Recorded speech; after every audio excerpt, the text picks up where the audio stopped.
દિલ્હીમાં 27 વર્ષ પછી ભાજપ ફરી એકવાર સત્તામાં આવી રહી છે. ચૂંટણી પંચના મતે ભાજપે 4 બેઠકો જીતી છે અને 44 બેઠકો પર આગળ છે, એટલે કે કુલ 48 બેઠકો પર તેમની પાસે છે.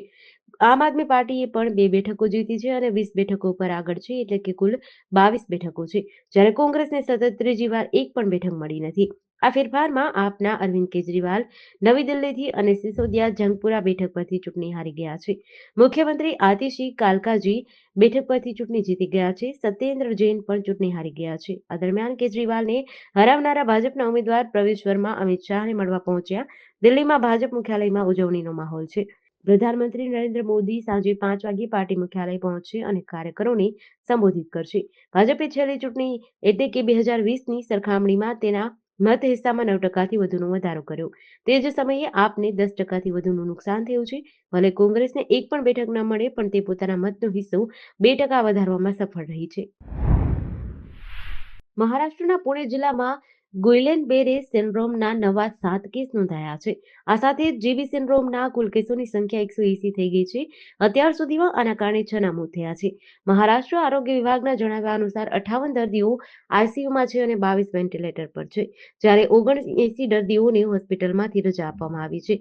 180 કેસમાંથી 123 પુણેના, 25 પિંપરી-ચિંચવડના, 24 પુણે ગ્રામીણના અને 8 અન્ય જિલ્લાના છે. એક જિલ્લા અધિકારીએ જણાવ્યું કે નાંદેડ નજીકની એક હાઉસિંગ સોસાયટીમાંથી સૌથી વધુ જીબી સિન્ડ્રોમના કેસ મળ્યા છે. અહીંથી પાણીના સેમ્પલ લેવાયા હતા, જેમાં કેમ્પલિલોબેક્ટર જેજુની પોઝિટિવિટી જોવા મળી હતી. આ પાણીમાં જોવા મળતા બેક્ટેરિયા છે. નેશનલ ઇન્સ્ટિટ્યૂટ ઓફ વાયરોલોજીએ પુષ્ટિ આપી છે કે નાંદેડ અને આસપાસના વિસ્તારોમાં જીબી સિન્ડ્રોમ દૂષિત પાણીને કારણે થાય છે.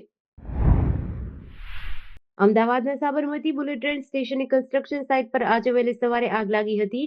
કન્સ્ટ્રક્શન સાઇટ પર ભીષણ આગ લાગતા મજૂરોમાં દોડધામ મચી હતી. ઘટનાની જાણ થતાં ફાયરનો કાફલો 14 જેટલી ગાડીઓ સાથે પહોંચી ગયો હતો. 2 કલાકની જહેમત બાદ આગ કાબૂમાં લેવાઈ હતી. ફાયર બ્રિગેડને સ્થાનિક મજૂરોના જણાવ્યા અનુસાર વેલ્ડિંગનું કામ ચાલતું હતું. એ દરમિયાન લાકડામાં આગ લાગી હતી. પવન હોવાના કારણે આગ વધુ ફેલાઈ હતી.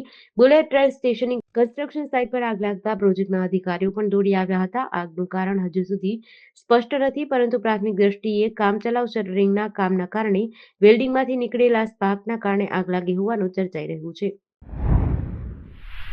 બનાસકાંઠા જિલ્લામાં અચાનક વાતાવરણમાં પલટો આવતા ખેડૂતોની ચિંતા વધી છે. જિલ્લાના ઇકબાલગઢ સહિતના અનેક વિસ્તારમાં વાદળછાયું વાતાવરણ જોવા મળી રહ્યું છે, જેના કારણે માવઠાની આશંકા સેવાઈ રહી છે. વિશેષ ચિંતાનો વિષય એ છે કે આ સમયે ખેડૂતોના ખેતરોમાં બટાટા, વરિયાળી અને ઘઉં જેવા પાકો તૈયાર થઈ ગયા છે. જો આ સમયે માવઠું થાય તો આ તૈયાર પાકોને મોટું નુકસાન થવાની સંભાવના છે. ખેડૂતોએ જણાવ્યું કે આ સમયે વરસાદ પડે તો તેમની આખા એક સિઝનની મહેનત પર પાણી ફરી વળે તેવી સ્થિતિ છે. હવામાન વિભાગ અનુસાર વાતાવરણમાં આવેલા આ પલટાથી તાપમાનમાં પણ ફેરફાર જોવા મળી શકે છે. ગાંધીનગર લોકલ ક્રાઇમ બ્રાન્ચે શીલજ થોડ રોડ પર મોટી કાર્યવાહી કરતા વિદેશી દારૂની હેરાફેરી કરતા એક કન્ટેનરને પકડી પાડ્યું છે. પોલીસે આ કાર્યવાહીમાં ₹16 લાખની કિંમતનો વિદેશી દારૂ અને ₹10.25 લાખની કિંમતનું કન્ટેનર મળી કુલ ₹26.25 લાખનો મુદ્દામાલ જપ્ત કર્યો છે. ગાંધીનગર જિલ્લા પોલીસ વડા રવિ તેજા વાસમશેટ્ટીના માર્ગદર્શન હેઠળ એલસીબીના પીઆઈ ડીબીવાળાની ટીમે બાતમીના આધારે શીલજ થોડ રોડ પર દ્વારકેશ પાર્ટી પ્લોટ પાસે વોચ ગોઠવી હતી. શંકાસ્પદ કન્ટેનરને રોકી તપાસ કરતા તેના પાછળના ભાગમાં પૂંઠાના રોલની આડમાં ખાસ બનાવેલા પતરાના ચોરખાનામાંથી ભારતીય બનાવટનો વિદેશી દારૂ મળ્યો હતો. અમેરિકાના રાષ્ટ્રપતિ ડોનાલ્ડ ટ્રમ્પની ડિપોર્ટેશન યાદીમાં હવે બ્રિટિશ પ્રિન્સ હેરીનું નામ આવી ગયું છે. ટ્રમ્પે હેરીનો વિઝા કેસ ફરીથી ખોલવાનો આદેશ આપ્યો છે, જે 5 મહિના પહેલા બંધ થઈ ગયો હતો. જો હેરી વિઝા મેળવવામાં ખોટી માહિતી આપવા બદલ દોષિત ઠરે છે, તો ટ્રમ્પ તેને ડિપોર્ટ કરી શકે છે. જો આવું થાય તો હેરી ટ્રમ્પ દ્વારા તેમના કાર્યકાળ દરમિયાન ડિપોર્ટ કરાયેલા પ્રથમ વ્યક્તિ હશે. ટ્રમ્પે કહ્યું કે તેઓ હેરી અને તેમની પત્ની મેગન માર્કલને કોઈ છૂટ આપશે નહીં. મેગન એક અમેરિકન નાગરિક છે. હેરી તેની સાથે અમેરિકામાં રહે છે. આ મામલો હેરીની આત્મકથા સ્પેયર સાથે સંબંધિત છે, જેમાં તેમણે કિશોરાવસ્થામાં ડ્રગ્સ લેવાનું સ્વીકાર્યું હતું. હેરીએ અમેરિકન વિઝા લેતી વખતે આ વાત છુપાવી હતી. તેને મુદ્દો બનાવીને જમણેરી સંગઠન હેરિટેજ ફાઉન્ડેશને કેસ ફરીથી ખોલવા માટે અરજી કરી હતી. રાજકોટ ડિવિઝનના ભક્તિનગર સેક્શનમાં એન્જિનિયરિંગ કામ માટે લેવામાં આવેલા બ્લોકના કારણે વેરાવળ રાજકોટ રેલ વ્યવહાર પ્રભાવિત થયો છે. આજે તારીખ 8મીએ વેરાવળ રાજકોટ ટ્રેનને તેના નિર્ધારિત સમય સવારે 5 વાગ્યાના બદલે 7 વાગ્યે ઉપડશે, જે 2 કલાકનો વિલંબ દર્શાવે છે. વધુમાં પેરિંગ બ્રેકની અછતના કારણે તારીખ 10મીએ વેરાવળથી રાજકોટ જતી ટ્રેન અને 11મીએ રાજકોટથી વેરાવળ આવતી ટ્રેન સંપૂર્ણ રદ કરાઈ છે. આ નિર્ણયની સૌથી વધુ અસર નિયમિત અપડાઉન કરતા મુસાફરો પર પડશે, ખાસ કરીને રોજિંદા પ્રવાસીઓ અને કિફાયતી રેલ મુસાફરી પર આધાર રાખતા લોકોને મુશ્કેલીનો સામનો કરવો પડી શકે છે.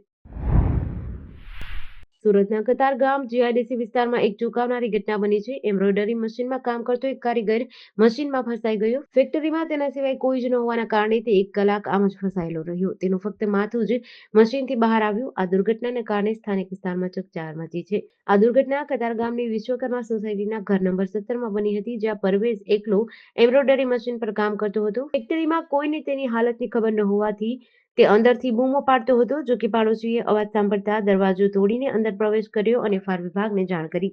1 કલાક ફસાયેલા રહેલા પરવેઝને બેભાન હાલતમાં બહાર લાવવામાં આવ્યો અને તાત્કાલિક સ્મીમેર હોસ્પિટલે ખસેડાયો, જ્યાં ગળાના ભાગે 10 ટાંકા લાગ્યા. હાલ તેની તબિયત સ્થિર છે.